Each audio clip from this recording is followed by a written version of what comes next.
Welcome to Storytime with Sugar. Today we're reading Chester Raccoon and the Big Bad Bully. Chester Raccoon stood in front of his tree hollow, looking gloomy. His younger brother, Ronnie, and his best friend, Cassie, stood beside him. "We don't want to go to school," Chester told his mother. "We want to stay home with you. Please, may we stay home with you?" "I thought you liked school," said Mrs. Raccoon. "We do," said Chester. "Then why do you want to stay home with me?" Chester lowered his head and shuffled his foot. "There's Uli, ooh," he explained in a quiet, muffled voice. Mrs. Raccoon reached out and tenderly lifted Chester's head with her hand. "What did you say?" Chester gazed into his mother's loving eyes and gulped. "There's a bully at school, and he's horrible," cried Ronnie. "He's big and mean, and he has giant claws on his hands and feet," wailed Cassie. "And fangs," screeched Chester, "and fire comes out of his nose, and if you get in his way, he'll step on your face and squash you like a bug." "Like a bug," echoed Ronnie. "Oh my, he sounds very scary," said Mrs. Raccoon. "Bullies can be very difficult. I'll tell you what," she told the frightened cubs. "I'll walk you to school and back. Then we can decide what to do about this bully." When the raccoons reached the school tree, Chester tugged on his mother's arm. "That's him. That's the bully." He pointed a trembling finger at a badger standing by the pond. "Isn't he awful? Isn't he the most scary-looking bully you've ever seen?" "Oh, my, yes," whispered Mrs. Raccoon.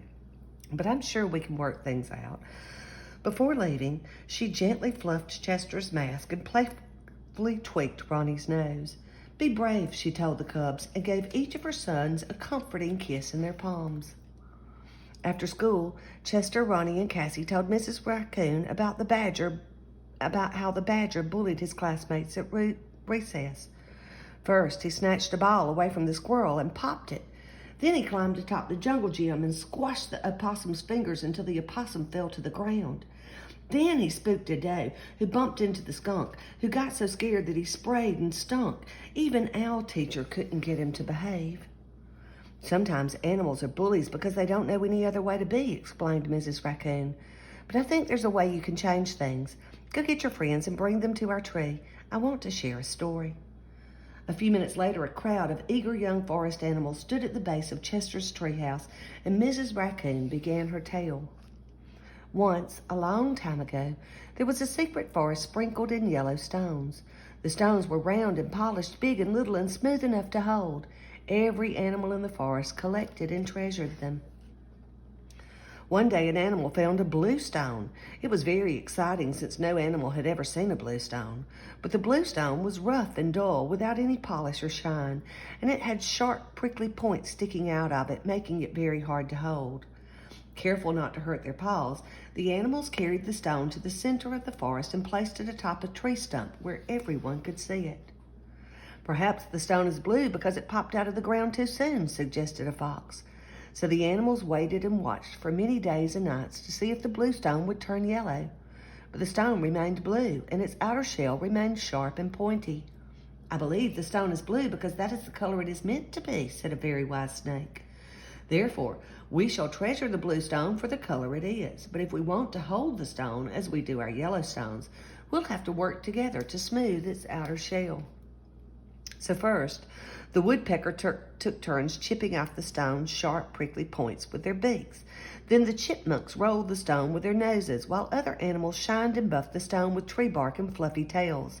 In time, the blue stone was as smooth and shiny as the yellow stones. Mrs. Raccoon smiled down at the young animals listening to her story. "The badger at your school is just like that blue stone," she explained to Chester and his schoolmates. "He is a badger, and that is the way he is meant to be. But if you work together, I think you can smooth out his bullying ways." The next day at school, when the recess bell rang, all of the little animals went outside together. They huddled close to one another and walked toward the bully in one great big confident pack, with Chester in front holding a ball. At first, the bully looked at them with a twinkle in his eye, thinking, "I'll get one of you."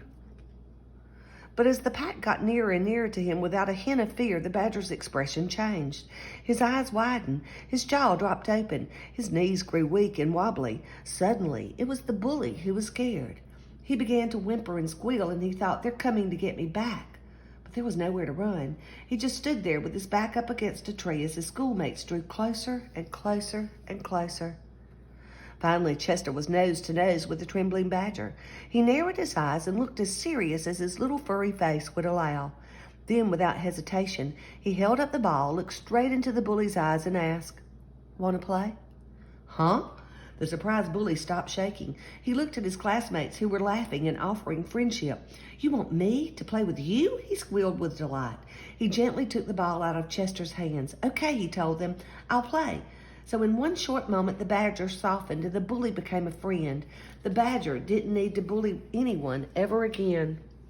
Chester glanced toward the wooded path and saw his mother watching and smiling. She placed a kiss in her palm and showed it to her son. Chester did the same and then joined in the fun.